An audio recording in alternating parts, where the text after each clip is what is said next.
I mean, all the cool kids are doing it, so sometimes you just have to eat a whole cucumber.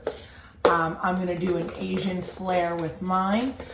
I can't imagine how many ERs are full of people with mandolin finger cuts, but just gotta take your time. So, slice your full cucumber in a quart container. I'm gonna do a miso soy with toasted sesame.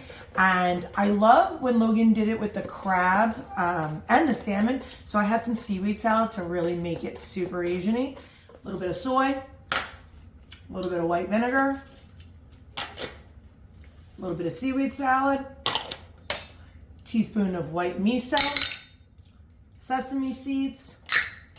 Of course, I got a grated garlic clove, and I got this big mama jamma. And then, I mean, how easy can this be? We shake. I don't know. It's gonna all come together. Stop. Look at that. Look at that.